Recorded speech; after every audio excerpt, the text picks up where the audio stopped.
Recuerden que los leiomiomas bien, van a patología benigna, tumoración benigna más frecuente del útero.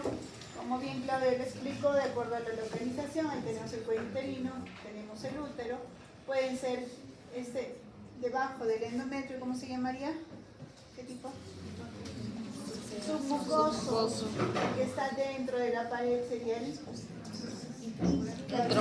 intramural, y los que están por debajo, ya que protruyen, van a ser los subserosos. Entonces ahí está nuestro resumen. Ahí podemos tener los subserosos, igual que estos, los mucosos, perdón, intramurales, y los subserosos, que pueden ser pediculados o no pediculados, ¿no? Cuando son pediculados, como pueden ver, pueden girar sobre su eje y va a haber una torsión, una isquemia, obviamente dolor en la paciente. Los que están en contacto con la cavidad uterina pueden sangrar, por lo tanto, dentro de sus complicaciones es el sangrado, abundante sangrado. A diferencia del subseroso, obviamente, por más de que haya un golpe o algo, no va a sangrar como estos, ¿no? Otra complicación que tienen estos submucosos va a ser la fertilidad, porque no hay, la cavidad uterina está siendo ocupada por los tumores. Y bueno, y los intramurales son más que van a ejercer efecto de masa. Entonces, esa es la clasificación de los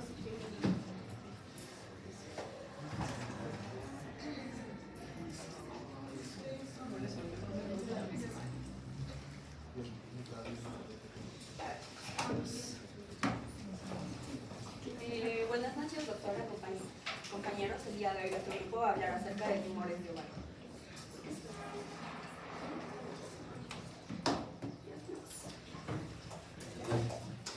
Bueno, entre los cánceres del tracto genital femenino, el de ovario es la quinta causa más frecuente de muerte por cáncer en mujeres. Los tumores ováricos son muy variados, ya que pueden originarse de los tres tipos celulares normales del ovario. Es por eso que se clasifican en tres grandes grupos, que son epitelio de superficie, bueno, son tumores del epitelio de superficie, en tumores de las células germinales y tumores de las células de los cordones sexuales, bueno, del estroma.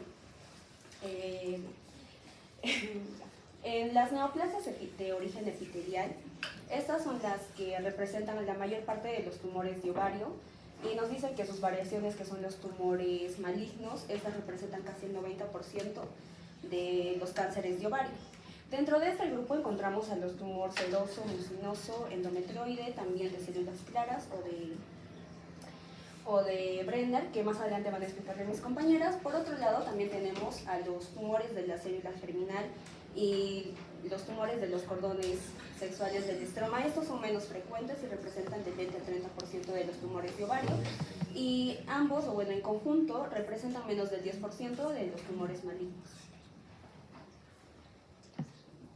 Ya bueno, empezando con el primer grupo, que son los tumores del epitelio de superficie, nos dice que la mayor parte de los tumores ováricos se originan en la trompa de falopio y en los quistes epiteliales de la corteza del ovario.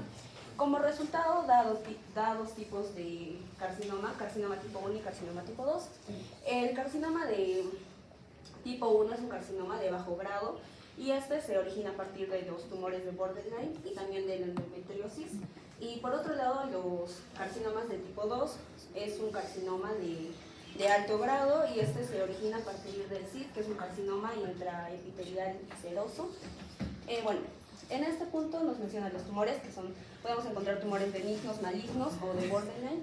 En los tumores benignos son los que representan el 80%, y tenemos, por ejemplo, los cistoadenomas, que son quísticos y en presencia de estroma son el cistoadenofibroma. En los tumores malignos encontramos al cistoadenosarcoma quístico y el carcinoma que es sólido. Y en los tumores de borderline se define como un tipo de tumor con un comportamiento intermedio, no es benigno ni maligno. Bueno, pueden ser benignos y pueden progresar a un carcinoma, ¿no? Los factores que aumentan el riesgo de cáncer ovárico, encontramos estos factores, por ejemplo, la nuliparidad, antecedentes familiares y sobre todo las mutaciones de los genes de BRCA1 y el de tipo 2. Y los factores que disminuyen estos factores de riesgo de cáncer son el uso prolongado de anticonceptivos orales. Nos mencionan que del 5 al 10% de los carcinomas de ovario son familiares, y la mayor parte se asocia a las mutaciones, como les mencionaba, de los genes supresores de tumores, y sobre todo El BRCA1 de tipo 1 es el que mayor riesgo de cáncer ovárico es el que puede haber. Bueno, otro tipo de tumor del que les voy a hablar son los tumores de tipo serosos. Estos son considerados los tumores ováricos más frecuentes, presentes en el 47% de los casos de tumores de ovario, y de los tumores ováricos epiteliales son el 47%, y un 60% de todos los tipos de cáncer de ovario. Como mencionó mi compañera, tenemos tres modos de presentarlos: los benignos, los de potencial maligno bajo de borderline y los malignos, siendo los benignos con un porcentaje del 60% presente por lo general en mujeres de 30 y 40 años de edad, mientras que los de potencial maligno bajo corresponden al 15% de los casos, y los malignos son 25% de estos, presentes en mujeres de 45 a 65 años de edad. Aparte de esto, también tenemos una manera de clasificarlos en dos tipos de carcinomas serosos, que son los de bajo grado y los de alto grado. En primer lugar, de acuerdo a cómo es que se originan, los de bajo grado se originan a partir de lesiones benignas o limítrofes, a comparación de los de alto grado, que se originan a partir de un carcinoma intraepitelial tumárico. La segunda diferencia es el modo o tiempo de su evolución. Los tumores de bajo grado se evolucionan lentamente para convertirse posteriormente en un carcinoma invasivo, mientras que los de alto grado realizan este tipo de evolución, pero con mayor rapidez. Y la asociación que va a tener a las mutaciones, que se va a mencionar un poco más adelante. Los de bajo grado corresponden a mutaciones de CRAS, BRAF o ERBB2, mientras que el tipo de carcinoma de alto grado se relaciona a mutaciones, en su mayoría en un 96% del gen TP53, mientras que una minoría a la vía de señalización Notch y a FOXM1, los cuales están relacionados a la comunicación entre células adyacentes.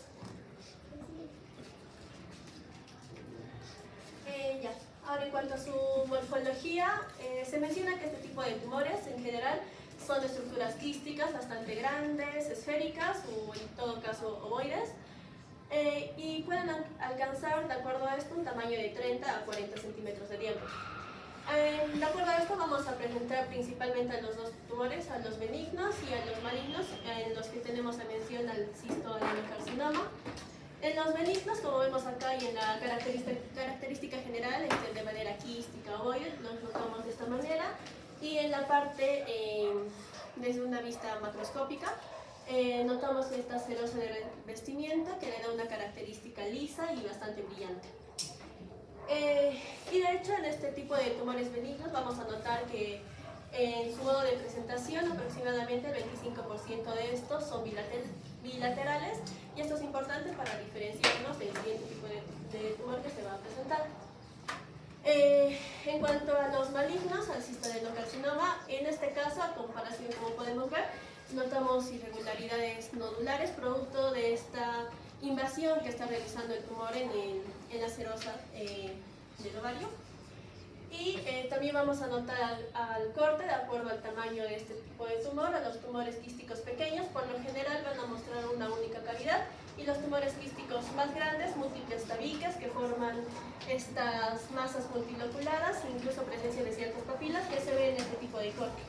Y en esta otra imagen es un tumor un poco más pequeño, en el cual notamos estas cavitaciones que les menciono. Y esto es en cuanto al corte del tumor. Y en medio de este corte vamos a notar la presencia de líquido, un líquido seroso transparente en medio de este espacio. Ahora, para la microscopía vamos a mencionar a los tumores benignos. Acá vamos a notar que este es nuestro tumor y va a estar revestido por una única capa de células cilíndricas. Por lo general, estas suelen ser las células ciliadas. En cuanto a los tumores malignos, primero al cistoadenocarcinoma seroso de borderline, vamos a empezar acá a notar esta presencia de papilas. Y en relación a cuanto más complejas sean estas papilas, vamos a hablar de tumores malignos, en el cual en la punta de estas papilas vamos a notar estos grupos de samoma, que son estas concreciones de calcificación presentes en esta punta de las papilas. Como vemos acá, estas papilas ya están a un modo bastante irregular en diferentes ubicaciones y son de distribución concéntrica.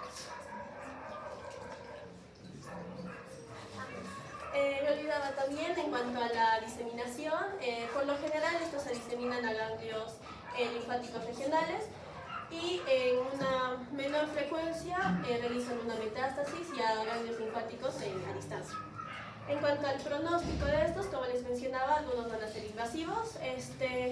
Cuando hablamos de esto, de un citoadenocarcinoma seroso invasivo, a pesar de la cirugía o quimioterapias, se considera que son de un pronóstico bastante malo. Si el tumor solo está limitado al ovario, tiene una tasa de supervivencia a 5 años en torno al 70%.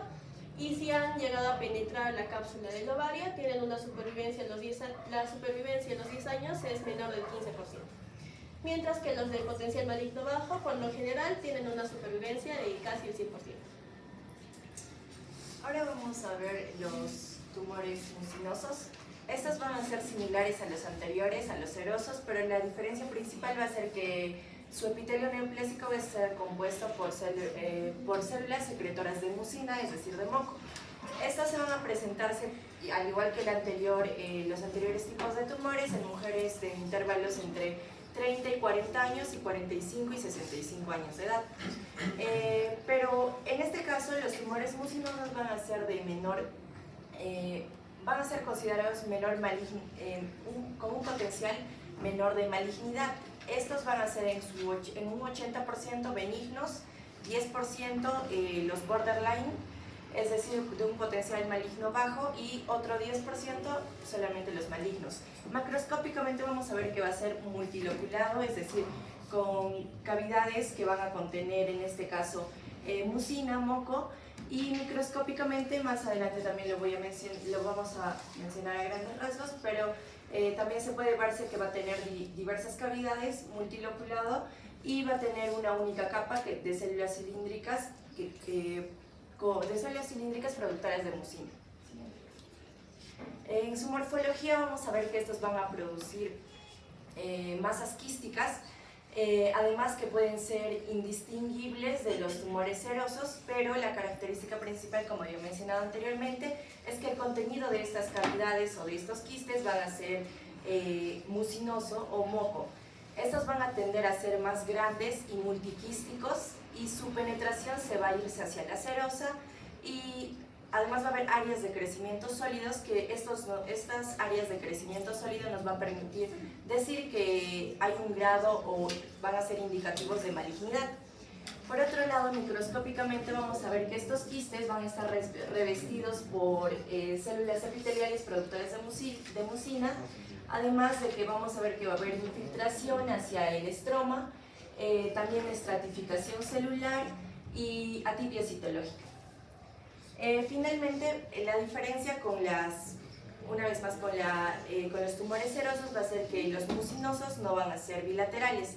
Además, un diagnóstico diferencial de este va a ser el tumor de Krukenberg.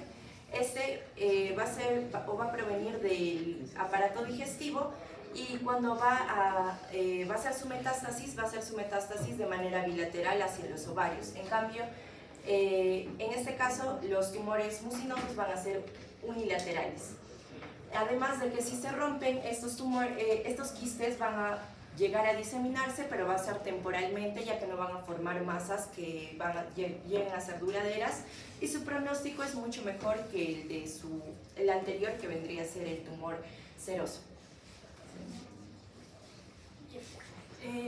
Ahora yo les voy a hablar de los tumores tipo endometrioides, que vamos a ver que este es un tumor de ovario que está caracterizado por su parecido histológico con el tejido o epitelio endometrial, que como ya lo vimos anteriormente, otro grupo ya lo explicó, que tiene dos componentes, un componente de epitelio cilíndrico simple con glándulas tubulares, y otro componente que es el estroma, que en sí es tejido conectivo especializado y que además está altamente vascularizado. Entonces, este tipo de tumor se va a clasificar, dividir en tres tipos. Vamos a tener a los benignos, que van a recibir el nombre de adenofibromas endometrioides, Y bueno, también se mencionan algunas variantes que son el cistoadenoma y el cistoadenofibroma. Se refiere a la proliferación del estroma fibroso subyacente al epitelio de revestimiento, y entre estos dos la única diferencia es que este tiene ramificaciones más complejas y muchas más en cantidad. Ahora también tenemos al borderline, que ya habíamos mencionado anteriormente, bueno, este es poco frecuente, también se llama infiltrativo, y como mencionamos, tiene un bajo grado de malignidad. Y por último, el carcinoma endometrioide o el tumor maligno, que viene a representar del 10 al 15% de los tumores ováricos en su totalidad. Bien. Ahora, un dato importante es que del 15 al 30% de estos tumores se asocian al carcinoma de endometrio, es decir, al tumor maligno de endometrio, coexisten entre ambos. Ahora, hablando un poco de la patogenia, vamos a ver que este tipo de tumores se origina a partir del epitelio de revestimiento del ovario, que es cúbico simple, y algo importante es que en el 15 a 20% de estos casos en que se desarrolla esto, va a haber una endometriosis ovárica, que es el crecimiento del tejido endometrial fuera del ovario. Es decir, que estos coexisten, por lo que esta endometriosis se convierte en una lesión precursora que favorece el desarrollo de este tumor. Esto continúa con una evolución lenta con múltiples alteraciones genéticas que van a ser acumulativas. Afecta, por ejemplo, a la vía PIK13A y esa misma con AKT, que estas están relacionadas al crecimiento celular, ya que van a estar promoviendo señales de crecimiento y además aseguran la supervivencia celular. También vamos a ver mutaciones en ciertos genes, como es el PT o el AR1IA, y estos son supresores tumorales. Asimismo el TRAS, que es un protooncogen, y el TP53, que ya habíamos mencionado, y las alteraciones en estos genes van a favorecer la proliferación anormal de las células y también van a favorecer la resistencia celular y la capacidad invasiva. Me olvidé mencionar que en esta imagen se ve esta transición, esto que coexiste, que hay una endometriosis, la flecha delgada, y cómo esto se transforma a un carcinoma maligno o puede comenzar con benigno, que es lo que se ve acá. Siguiente. Ahora, hablando de la morfología microscópica y macroscópica, vamos a ver que microscópicamente hay una presencia de glándulas tubulares, que es lo que se ve en esta imagen, que se asemejan al endometrio, lo que le da el nombre a este tipo de tumor. En esta segunda imagen vamos a ver una proliferación glandular que varía de tamaño, de forma, y que va a tener bordes irregulares además. En esta lo que vemos es dos áreas de un tumor confluyendo. Al lado derecho, señalado con la flecha, lo que vemos es un adenofibroma, y que está infiltrando, por eso mismo es un borde. Y en este último tenemos a la versión maligna, que es el adenocarcinoma, que vamos a estar viendo que tiende a invadir y a destruir estroma, que es lo que se ve acá, y también está caracterizado por glándulas atípicas, que además tienen atípica citológica, que es lo que se señala con la flecha. Y respecto a la morfología macroscópica, esta normalmente lo que vamos a ver son áreas sólidas o quísticas, como se ve en esta imagen, y en el 40% de los casos este tipo de tumor es bilateral, es decir, que afecta a ambos ovarios. Y esto va a favorecer a que este tumor o neoplasia se extienda fuera del aparato genital. Ahora, hablando un poco del pronóstico de este tumor, vamos a ver que hay una supervivencia en el 75% de los casos si es que el paciente se encuentra en el estadio 1, y vamos a ver este cuadro de estadificación. El estadio 1 es un tumor limitado solamente al ovario. Tiene sus variantes ABC, que puede ser el unilateral, el bilateral y con una cápsula rota. Y mencionando rápidamente el estadio 2, que puede ser unilateral o bilateral, pero que ya se extiende más allá de él, a otras estructuras pélvicas. Y el estadio 3, que va a ser un tumor que ya puede llegar hasta la cavidad peritoneal, y el 4, que es cuando realiza una metástasis a distancia. Siguiente. Ahora vamos a ver otro tipo, que es los tumores de células transicionales o de Brenner. Y esta es una neoplasia epitelial que va a imitar al epitelio de transición, también conocido como urotelio, que es el que recubre las vías urinarias. Este en su totalidad representa el 10% de los tumores ováricos. Y bueno, un dato interesante es que estos normalmente se van a detectar de forma accidental, ya que incluso si son grandes van a ser benignos. Al igual que el anterior, este también se va a dividir en tres: los benignos, que son la gran mayoría, como mencioné, el borderline infiltrativo, que también son raros y pueden tener atipia celular, y por último los malignos, que son poco frecuentes, ya que normalmente suelen ser benignos. Ahora, hablando de la patogenia, al igual que el anterior, este se va a desarrollar a partir del epitelio de revestimiento del ovario, pero este epitelio va a sufrir una metaplasia y se va a convertir a un epitelio transicional, que por ejemplo es el que recubre la vejiga urinaria, y esto se va a deber a factores que pueden ser genéticos o también a estímulos hormonales. Y estos van a empezar a crear nidos sólidos bien delimitados, o también pequeños túbulos rodeados de un tejido fibroso, que vamos a ver al siguiente. Ya. Y vamos a ver acá la morfología macroscópica, que es primero lo que también, al igual que el anterior, se ven sólidos quísticos, y en este caso ya también la mayoría, aproximadamente el 90%, son unilaterales, es decir, que solo afectan a uno de los ovarios. En esta imagen, acá a la derecha es lo que vemos el tumor de Brenner, y en este es como lo mencioné, que se detectan accidentalmente, ya que en realidad lo que se realizaba era el teratoma, que se ve acá a la izquierda. Estos pueden variar en tamaño, ya que pueden ser lesiones pequeñas que van desde 1 centímetro de diámetro hasta lesiones mucho más grandes que pueden llegar de 20 a 30 centímetros. Y ahora lo que mencionaba antes, lo de en la microscopía, lo que vamos a ver, lo característico es el estroma fibroso, que son estos nidos bien delimitados por células epiteliales, que es parecido al urotelio, pero con glándulas mucinadas en el centro. Esto es lo característico de este tipo de tumor. Ahora, como dije, la mayoría de estos tumores son benignos, pero si es que vemos en la microscopía estos nidos de Brenner benignos, y a esto le sumamos células tumorales malignas, es donde aparecen o se desarrollan los tumores de Brenner malignos. Ahora vamos a ver las mutaciones, un pequeño resumen de todos los genes o las mutaciones que afectaban a diferentes genes. Vamos a clasificarlos a estos por su origen y por su tipo funcional.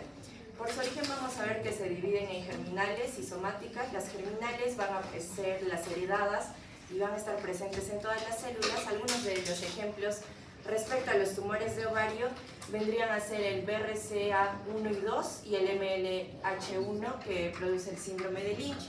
En las somáticas, en estas van a interferir un factor ambiental o un factor externo. Estos van a ser adquiridos y van a estar solamente presentes en las células tumorales. Y algunos de los ejemplos vendrían a ser el TP53, el CRAS y el ARID o ARID. Por su tipo funcional vamos a ver que van a estar las activadoras o los oncogenes.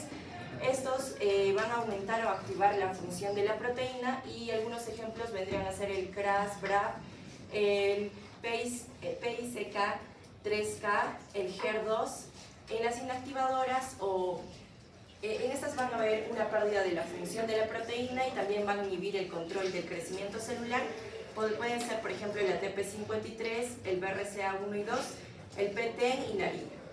En la reparación del ADN vamos a ver que estas van a afectar exclusivamente mecanismos de la reparación genómica, entre los cuales encontramos ejemplos como el MLH1, BRCA1 y 2 y el MSH2.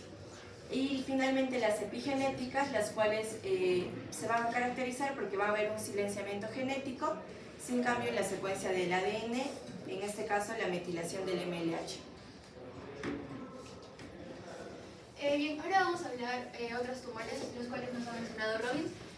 Bueno, aquí tenemos un cuadro que hemos sacado de la bibliografía, pero entre todos ellos, claro, se ha clasificado en aquellos que van a ser originados de las células germinales, que van a estar involucrados en la producción de óvulos, los tumores de los cordones sexuales, los cuales van a dar, y del estroma, ¿no? Que van a dar esa estructura a nivel de los ovarios y también la metástasis de los ovarios. Pero entre todos ellos que se ha mencionado, resalta uno en especial, que suelen ser los teratomas. Son aquellos que van a estar formados por varios tejidos y bueno, se van a originar de las células germinales. Para ello tenemos que la prevalencia suele ser de 15 al 20% de todos los tumores. Igualmente vamos a ver de que suele ser más común mujeres que tengan pues 20 años de vida, y también la probabilidad que sean mortales también va a aumentar mientras sea menor su edad. De la misma manera, bueno, a pesar de que sean bastante malignos, el 90% van a ser los benignos. Es por ello que los tipos vamos a ver dos principalmente, los teratomas inmaduros o los malignos, y los maduros o los benignos. Aquellos que van a ser maduros benignos, bueno, lo vamos a explicar después, pero ahora tenemos de que suelen ser los más frecuentes. De la misma manera suelen denominarse como quistes dermoides, y bueno, su prevalencia también aumenta mientras las mujeres estén en edad fértil y también tengan menor cantidad de vida. De la misma manera, los teratomas inmaduros malignos, en este caso, claro, son una variante más agresiva, son menos frecuentes, en un 10% aproximadamente, y el riesgo de mortalidad también aumenta, ¿no? Vamos a mencionar a los teratomas quísticos benignos, aquellos que son los maduros. Como hemos mencionado anteriormente, son aquellos que van a estar constituidos por tejidos que van a estar bien especializados y bueno, que derivan de las tres capas principales, que son el ectodermo, el endodermo y el mesodermo. Y como lo había mencionado anteriormente, suelen denominarse de la misma forma quistes dermoides, y como podemos ver en la imagen, suelen tener dentro de su contenido podemos ver dientes, cabello, grasa, y de la misma manera suele ser como un cúmulo de cabello, que en este caso Robin lo menciona como una maraña. De la misma manera, el 90% suelen ser unilaterales. Se van a encontrar con mayor prevalencia a nivel del ovario derecho. Suelen tener menos de 10 centímetros de diámetro. Y bueno, las complicaciones que podemos observar en este tipo de tumores son la torsión ovárica en el 10 al 15% de los casos. En ello tenemos de que va a haber una obstrucción a nivel de flujo ovárico. En la transformación de la malignidad solamente el 1% tiene esa prevalencia. Y bueno, también puede desarrollarse una encefalitis límbica, y en este caso que el teratoma tenga un tejido nervioso. Y bueno, no lo mencioné aquí, pero también la esterilidad suele ser dentro de las complicaciones. Los teratomas malignos, en este caso, los inmaduros van a tener otras características. Entre ellos podemos ver de que su edad aproximada suele ser a nivel de los 18 años. El aspecto suele ser un poco más sólido, podemos ver un poco más de necrosis. Zonas quísticas se van a ver raramente. Igualmente el contenido sebáceo y la cantidad de pelos no se va a ver en todos aquellos, sino va a tener menos a comparación de los benignos. A nivel de su tamaño suelen ser más grandes a comparación de los benignos, y su elemento más agresivo suele ser el neuroepitelio inmaduro. Y bueno, en este caso su pronóstico de tratamiento va a depender del grado, qué tan inmaduro esté en este caso el teratoma, y también el estadio que tanto ha llegado a abarcar en el organismo. A nivel de los teratomas especializados, son otro tipo. Podemos mencionar rápidamente de que son aquellos que van a tener solamente un tipo de tejido maduro especializado, y bueno, en este caso Ron nos ha mencionado dos ejemplos, aquellos que son el estromo ovárico y el carcinoide ovárico. El estromo ovárico, también conocido como el bosque ovárico, el tejido especializado va a ser el tiroideo. Es por ello que, como va a ser especializado o funcional, vamos a tener mayor producción de hormonas tiroideas. ¿Cuál es lo que más suele presentarse? El hipertiroidismo. ¿Cómo lo podemos observar? Como podemos ver en las imágenes, una masa pequeña, marrón, sólida. El otro ejemplo vendría a ser el carcinoide ovárico, en el cual el tejido especializado, en este caso, suele ser el tejido neuroendocrino. De la misma manera, ¿qué es lo que puede llegar a causar síndromes carcinoides? Podemos ver la liberación de serotonina, y también podemos ver que suele provocar enrojecimiento, diarrea y disnea. Bueno, las correlaciones clínicas, más que todo, nos da a conocer de que la sintomatología no va a ser muy específica, puesto que va a compartirse en varios tipos. De la misma manera es que suele aparecer tarde, y es por eso que el diagnóstico también suele ser un poco más tardío. Pero, ¿qué tipo de tejido se va a salvar en este caso? Son los tumores funcionales, aquellos que van a tener la producción de hormonas, puesto que en este caso la sintomatología sí suele ser un poco más específica. Tenemos el dolor pélvico, molestias digestivas y de la misma manera la poliaquiuria. Para poder dar un diagnóstico podemos usar los marcadores tumorales, en este caso el CA125, que suele estar elevado en el 75 al 90% de los casos, en el caso del cáncer del tejido ovárico epitelial. De la misma manera, no va a estar presente en el 50% de los casos en el cual va a estar localizado. Bueno, también podemos ver de que no se va a presentar en aquellas enfermedades que sean benignas y no va a ser tan específico para aquellas mujeres que no tengan los síntomas característicos, pero sí lo podemos usar, como lo he dicho, no solo para el diagnóstico, sino también para el tratamiento. Eso sería todo, doctora. Gracias.